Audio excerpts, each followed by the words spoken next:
사랑하는 여러분, 말세라고 하면 한국 사람들의 어떤 의미로 받아들여지고 떠올릴까? 여러분, 말세라는 의미를 들어본 적 있죠? 네? 네.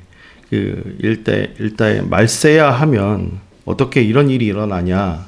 말세다, 뭐 이런 표현하죠? 네. 그런 표현 하지 않습니까? 사람이 사람답지 못하고 세상이 돌아가는 모양새가 정상적이 않은 끝바닥 상태로 인식되는, 그리고 기존 가치가 무너지고 붕괴되는 불안한 시대로 이해할 때 우리는 말세라고 이해합니다.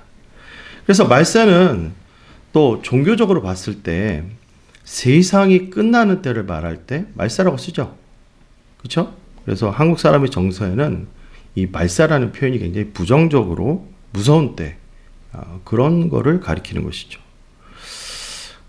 이게 한층 더 한 것이 뭐냐, 우리나라에는 이 말세에 대한 이미지가 굉장히 안 좋은 게 뭐냐면, 이 다미 성교회가 있어가지고 옛날에 그 말세를 조장하는 사람들이 있었습니다.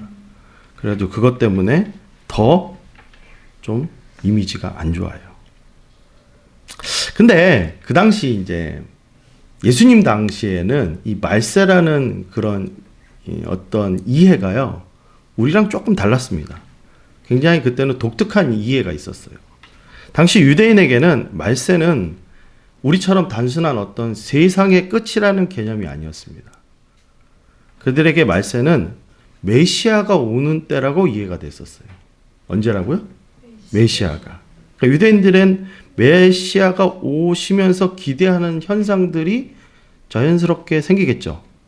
뭡니까? 메시아가 오셔서 옛날 그 다윗 왕국 때의 이스라엘의 그 번영, 그 나라를 강력하게 하실 그것을 회복을 기대했습니다.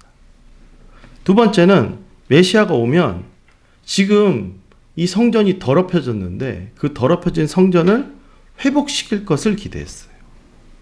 세 번째는 메시아가 오시면은요, 심판을 하시는 건데 자신들을 심판하는 게 아니라 지금 이방 나라, 지금 자신들을 압제하고 핍박하는 로마나 이러한 강대국들을 메시아가 오시면 심판해서 그들을 물리치실 것이라는 기대가 있었어요. 네 번째로 자신들이 하나님의 백성이기 때문에 요엘 선지자가 말한 것처럼 하나님의 성신이 그들에게 부어질 것이라고 기대를 했습니다.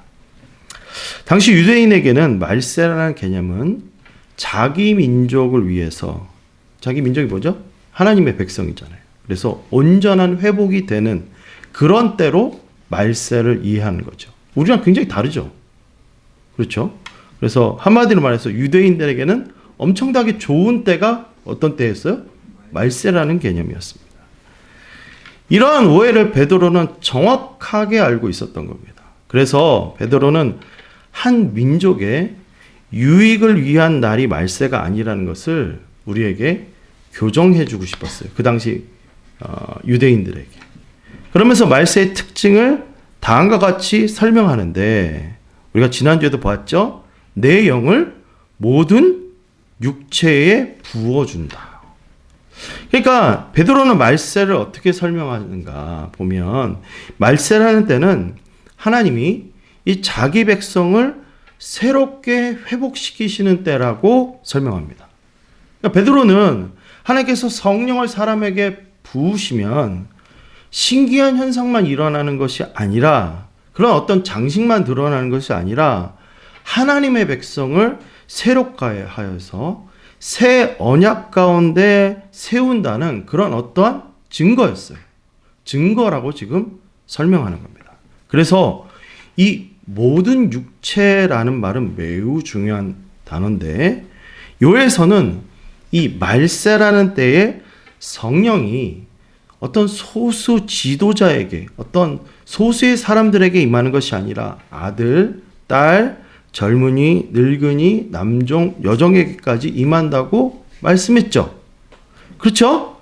그러니까 근데 이게요, 그 당시 유대인들에게는 굉장히 세계관이 붕괴되는 그런 단어였어요. 왜냐하면 구약에는 예언은요, 특별히 이 사명자에게 집중되어서 나타났기 때문입니다. 그러니까 예를 들면 삼손 아시죠? 삼손에게 성령이 임하심으로 그는요, 사람이 할 수 없는 일들을 했는데 믿기 힘든 뭐가 생겼어요? 힘이 생겨가지고 사자를 이렇게 찢어 죽였습니다. 손으로. 그만큼 힘이 셌던 거죠. 그렇게 구약시대는 아주 소수에게만 성령이 역사하셨습니다.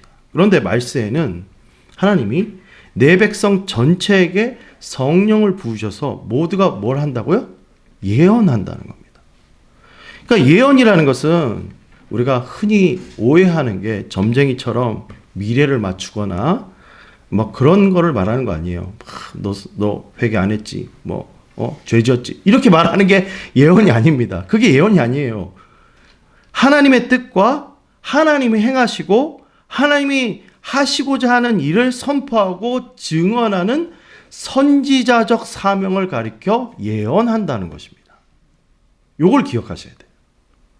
그러니까 성령이 임하신다는 것은 모두가 직접적으로 뭐예요?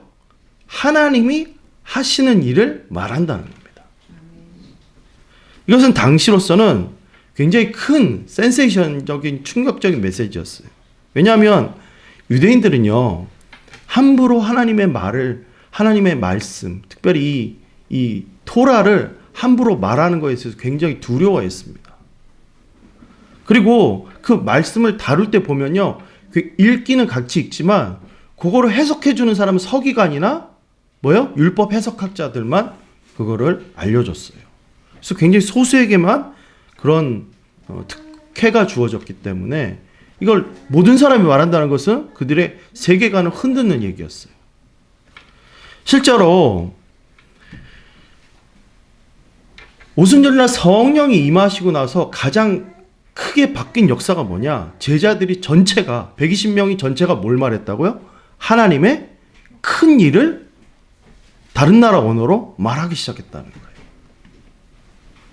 그리고 베드로 사도는 말세의 특징을 설명할 때 이방 종교처럼 개인의 어떤 황홀경 있잖아요. 에? 황홀경. 이렇게 눈 뒤집히고 그런 게 아니고 뭐예요? 공동체 전체가 하나님을 증언하는 공동체로 바뀌게 된다라고 설명하는 겁니다. 할렐루야. 여러분, 이러한 베드로의 설명은 예수님의 약속과 직접적으로 일치합니다. 예수님은요, 앞전에서 우리가 계속 배웠듯이 위로부터 능력이 임할 때까지 뭐 하라 그랬어요? 기다리라고 말씀하셨죠. 그 다음에 뭐 했어요? 사도행전 1장 8절에 성령이 임하시면 너희가 뭘 받는다고요? 권능을 받고 증인이 된다고 하셨습니다. 그리고 베드로가 지금 요엘 선지자의 설명을 선택한 이유가 뭐냐? 성령의 임재는 하나님의 백성이 뭐가 된다는 거예요? 증인이 된다는 것을 말하고 싶었던 거예요. 그러니까 오순절은 예수님의 약속이 성취된 사건이고 요엘은 그 성취를 설명하는 가장 중요한 본문이 되었던 거예요. 그러면서 베드로는 유대인들이 이해했던 그런 말세가 아니라 지금은 다른 말세, 정말 새로운 시대가 됐다는 것, 새로운 때가 됐다는 것을 설명합니다. 그러면서 그 특징이 뭐냐? 자녀들이 예언하는 시대, 젊은이들이 환상을 보는 시대, 늙은이들이 꿈을 꾸는 시대라는 겁니다. 자, 한번 외쳐볼까요? 자녀들이 예언하는 시대,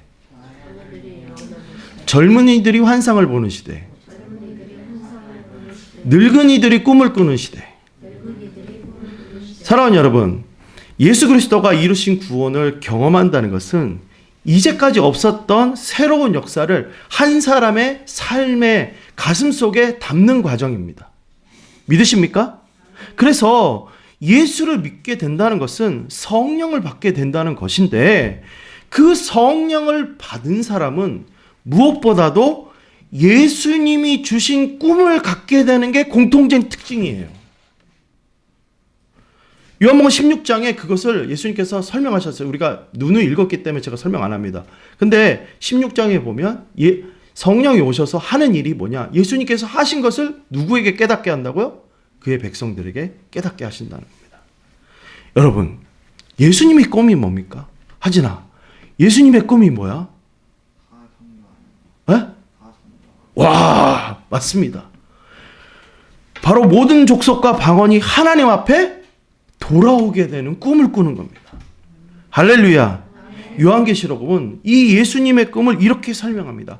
이후에 내가 보니 각 나라와 족속과 백성과 방언에서 아무도 능히 셀 수 없는 큰 무리가 나와 흰 옷을 입고 손에 종려나무 가지를 들고 보좌 앞과 어린 양 앞에 서서 큰 소리로 외쳐 이르되 구원하심이 보좌에 앉으신 우리 하나님과 어린 양께 있도다. 고백합니다. 우리가 예배 들어가기 전에 찬양하고 있죠? 이게 바로 여기서 나온 거입니다.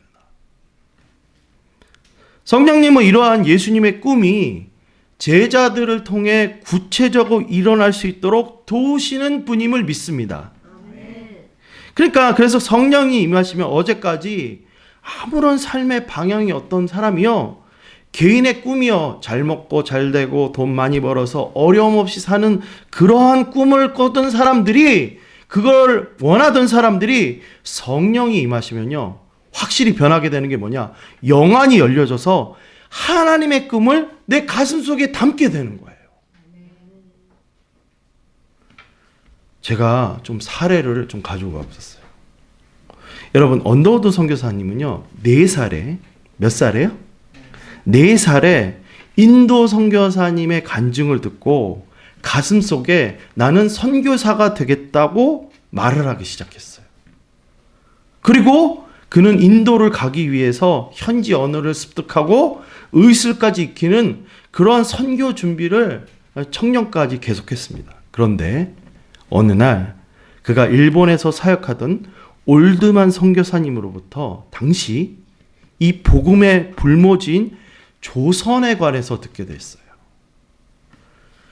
당시 조선은 은둔의 나라로서 사람들에게 잘 알려지지 않았는데 이 올드만 선교사님이 1300명이나 되는 사람이 복음을 한 번도 듣지 못한 채 죽어간다는 얘기를 정말 열정적으로 설명하셨어요. 그때 성령님께서 기도하던 중에 이 언더우드 선교사님의 귀에 이렇게 말하더랍니다. 조선에 갈 사람이 없느냐, 저 조선을 어찌할꼬. 이게 막 메아리쳐 울리더랍니다. 그래서 이를 통하여 그가 이제까지 준비했던, 평생을 걸쳐 준비했던 인도 선교를 포기하고 그때 하나님께 순종하여 조선으로 그 발길을 옮겨 복음을 증거하게 되었던 것입니다. 여러분, 그는 조선 정부의 선교 금지령 속에서도 재중원이라는 것을 세워가지고 우리나라 최초의 뭐죠? 그렇죠, 병원. 물리와 화학을 가르치고 교육과 의료 선교를 통해 복음의 통로를 닦았습니다. 이후에 연세대학교가 전신인 연희전문대와 세문안교회를 설립해가지고 한국 근대사 교회에 초석을 놓은 사람이 누구냐? 올드만이 아니라 언더우드 선교사입니다. 그는 자신의 때에 멈추지 않고 4대까지 조선을 위하여 섬겼던 정말 하나님의 사람이었습니다. 사랑하는 여러분, 그가 조선에 와서 본 것이 아무것도 없어요. 예? 그의 일기를 보면 그 조선에 와가지고 뭐라 그랬냐? 하나님 보이지 않습니다. 이 나라가 어떻게 될지 보이지 않습니다. 희망이 보이지 않는다고 얘기했을 때 그는 그 어둠 속에서도 하나님의 복음을 증거함으로 말미암아 하나님의 역사를 일으켰던 겁니다. 또 이용규 선교사님은 원래 서울대를 졸업하고 하버드, 여러분 들어는 봤습니까? 하버드? 예, 하버드 대학교의 대학원에 중동사와 이슬람사를 전공하여서 그 학문적인 성공의 정점을 향해서 가고 있었어요. 그런데 어느 날 학위를 하던 과정 중에 성령의 강권하신 역사를 경험해서 그의 영안이 열렸는데 이전까지 자신의 어떤 지적인 성취와 학문을 영향력을 넓히고 그것을 성공으로 삼고 인생의 목표로 삼겼는데 성령님이 그의 마음을 만지셔서 하나님 나라의 확장이라는 거대한 꿈을 가슴속에 담게 됩니다. 그래서 그가, 여러분 이 책 알죠? 내려놓음. 그 내려놓음이라는 저자가 이 사람이에요. 이 보장된 미래라는 안경을 벗고 복음이 닿지 않는 이 척박한 땅을 하나님의 눈으로 바라보게 하나님의 눈물을 자신의 가슴 속에 품게 되었다는 겁니다. 그리고 그는 주변 동료와 가족들 앞에서 나의 미래와 확인은 내 것이 아니라 하나님 것이며 주님이 원하는 것에 나를 드리는 것이 마땅하다고 고백하고 어디로 갔냐? 몽골로 갔어요. 그래서 몽골로 가서 단순히 지식을 가르치는 교수가 아니라 하나님의 꿈을 제자 양성을 하면서 뭐합니까?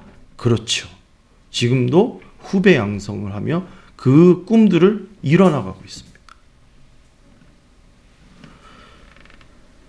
성령이 임하면 자녀들이 예언할 것이라는 말씀처럼 한 청년이 하나님의 마음을 대언하고 그의 뜻을 따라가 살 때 여러분 변화될 것 같지 않던 세상이 변화되고 변화될 것 같지 않던 나라가 변화되는 것을 믿으시기 바랍니다. 아멘. 성령의 임재는 사람의 인생의 꿈과 환상과 예언으로 이루어집니다.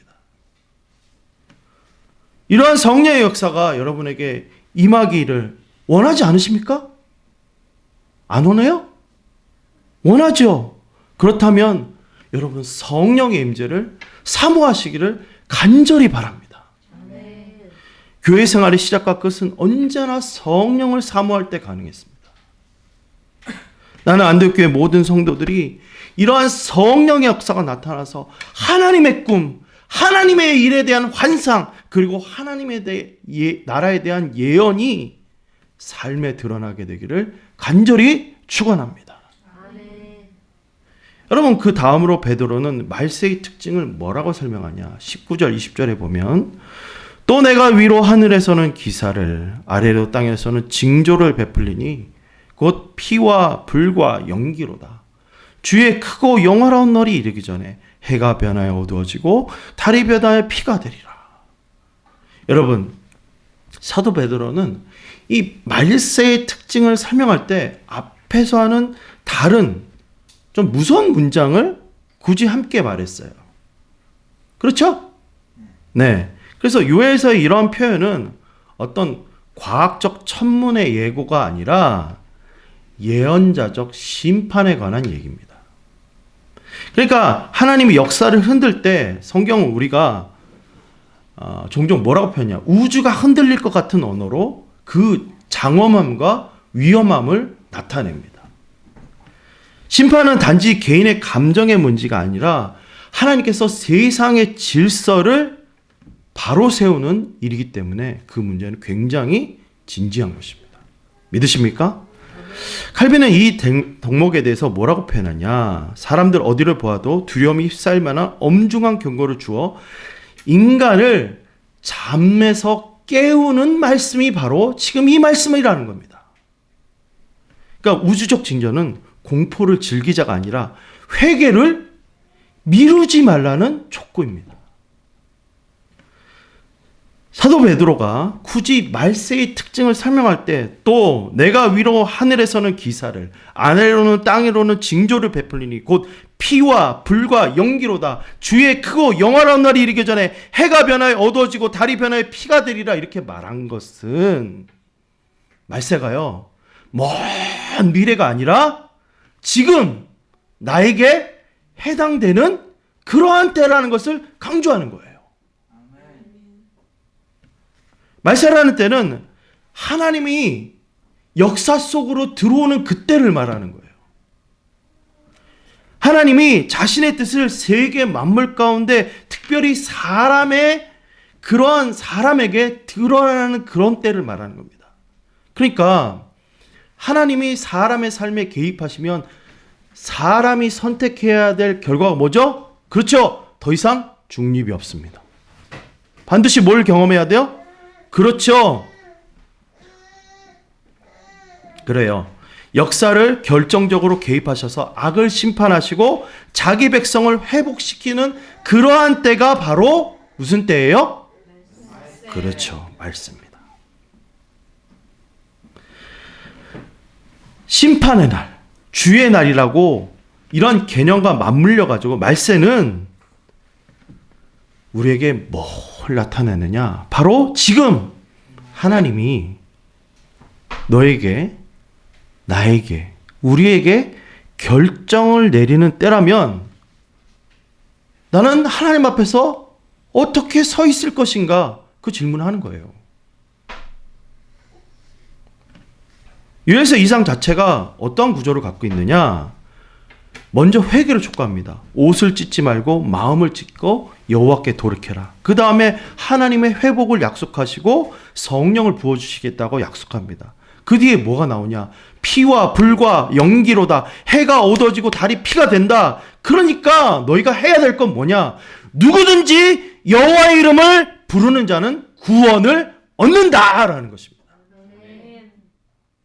그러니까 요엘이 말하는 말세는 단순히 어떤 무서운 때, 그런 때가 아닙니다. 그 유대인들이 말하는 회복의 때, 좋은 때, 이런 걸 말하는 게 아니에요. 말세는 심판의 엄중함과 구원의 문이 동시에 열려지는 그러한 때를 말하는 겁니다. 그래서 베드로는 말세를 말할 때 성령의 부으심만 말하지 않고 19절, 20절을 말하면서 우주적 징조가 함께하는 그때가 언제냐? 말세라는 것입니다. 그래서 이때는 너희가 더 이상 구원에 대해서, 예수 그리스도에 대해서 믿을 수 없는 시대가 그러한 시간이 됐다라는 것을 강조하는 거예요. 여러분, 이 메시지는요, 그렇다면 너는 그 하나님의 심판대 앞에 섰을 때 자유할 수 있느냐 물어보는 겁니다. 만일 내가 이 상태로, 여러분 내가 지금 당장 죽어서 하나님 앞에 섰을 때 여러분 하나님 앞에서 심판을 벗어날 그러한 상태가 되어 있느냐 물어보는 거예요.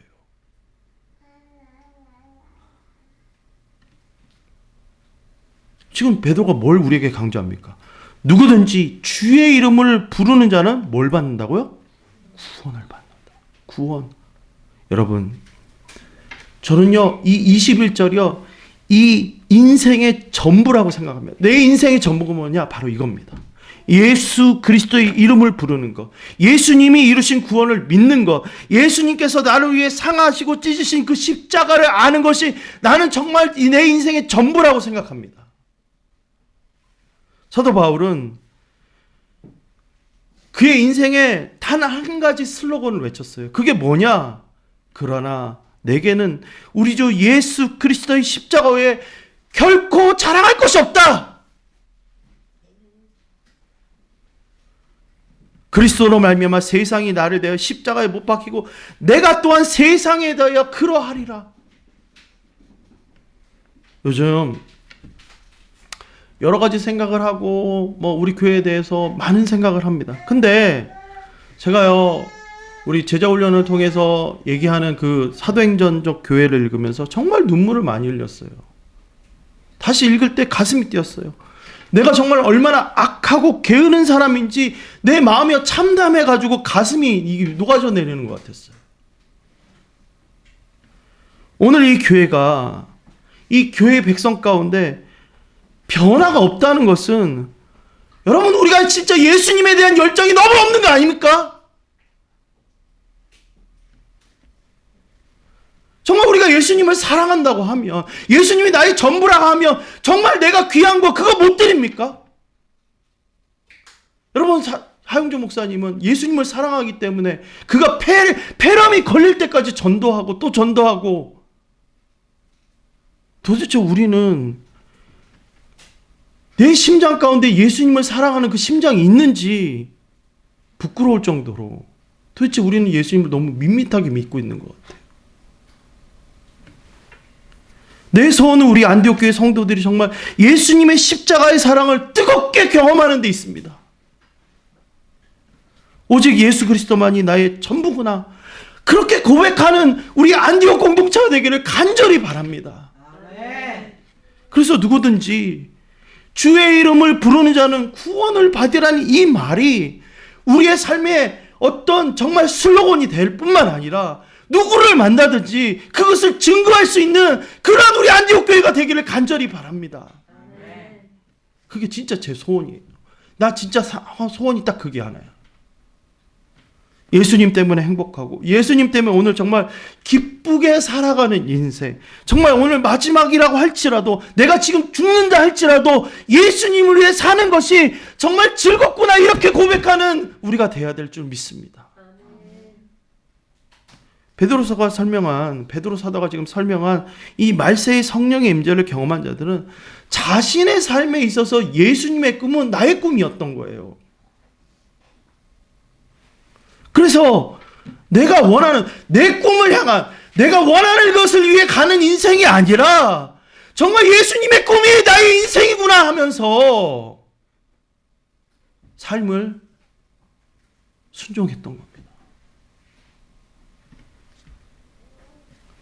여러분, 그러니까 예수님을 고백한 자들에게 자녀들도 예언하고 젊은이들이 환상을 보고 늙은이들도 꿈을 꿀 수 있었던 겁니다.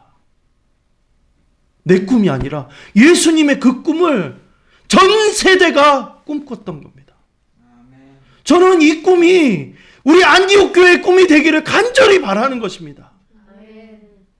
삶의 예수 그리스도의 심장 때문에, 그 예수님의 가슴 때문에, 예수님의 사랑 때문에 우리가 정말 뜨거워지는, 전 세대가 예수님의 심장을 가지는 그러한 저와 여러분 되기를 간절히 바랍니다. 사랑하는 성도 여러분, 성도가 말세를 산다는 것은 두려운 것을 계산하는 것이 아닙니다. 다미성교회처럼 예수님 언제 오시니까 우리가 맨날 며칠에 모여가지고 거기에 가지고 기도하고 있자, 그게 아니에요. 말세를 산다는 것은 하나님이 이 시대를 여셨다는 사실을 받아들이는 겁니다. 예수님께서 구원을 여셨다는 것을 받아들입니다. 그러므로 당연히 뭐가 있다? 심판이 있다는 것을 인정하는 거예요. 그러니까 우리가 딱 두 가지 기억해야죠. 뭐요? 말세의 표지, 말세라는 특징은 뭐예요? 성령이 모든 육체에게 부어진다. 누구를? 예수를 믿는 자들에게. 그러니까 우리가 증인의 삶을 사는 건 뭐하다? 당연하다. 두 번째 뭐예요? 말세는 심판의 엄중함을 잊지 않는 시대입니다. 심판이 엄중해요. 여러분, 예수님 설렁설렁 믿는다고 해서 여러분 마지막 날에 구원받을 거라는 착각하지 마세요. 예수님께서 뭐라고 하셨습니까? 뭐라고 하셨어요? 너와 내 친척 자녀보다 나를 사랑하지 않으면 결코 어디에 못 들어간다고요? 하나님 나라에 못 들어간다고 하셨어요. 여러분, 예수님은 우리의 심장과 생각과 우리의 마음을 꿰뚫어 보시는 전등의 하나님입니다. 그가 나를 사랑하는지 안 사랑하는지 아셔요. 나는 예수님에 대해서 생각할 때 여러분이 설렁설렁하지 않았으면 좋겠어요. 예수님이 나를 위해서 죽으신 것, 사랑한 것만큼 나도 예수님에 대해서 정말 뜨겁게 미치시기를 바랍니다. 성도는 진리를 붙들기에 꿈이 있는 것입니다. 진리는 우리를 바른 길로 인도해요. 진리는 나이와 성별에 상관없이 하나님의 뜻을 말씀하십니다. 그 진리가 우리의 삶에 들어왔다면 오늘 우리는 그 진리를 전파하는 자로 오늘 서야 됨을 말씀하시는 것입니다. 오늘 성경 우리에게 묻습니다. 너는 말세를 무엇으로 살고 있느냐? 너를 위해 살고 있느냐? 아니면 나의 꿈을 위해서 살고 있느냐? 묻는 것이에요. 우리는 말세의 한복판에서 뭘 외쳐야 되냐? 누구든지 주의 이름을 부른 자는 구원을 얻게 된다. 이게 우리의 예언의 모습이 되어야 될 줄 믿습니다. 저는 꿈을 꿉니다. 늘 새벽마다 꿈을 꿔요. 이 자리가 정말로 주의 백성들이 가득하게 넘쳐서 정말 누구든지 내 마음을 내어 예수 그리스도의 구원을 찬송하고 정말 영광을 높여드리고 누구든지 그 선교지에 가기 위해서 정말로 함께 애쓰고 파송한 선교사나 파송된 선교사나 또한 파송한 교회나 함께 한 목소리로 정말로 하나님의 나라가 오기를 기대하고 고다리는 그러한 교회가 될 것을 꿈꿉니다.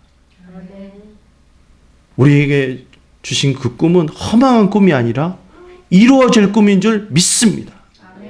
저와 여러분이 이 말세의 때에 주의 구원을 부르는 자, 증거하는 자로 서게 되기를 간절히 축원합니다. 찬송합시다.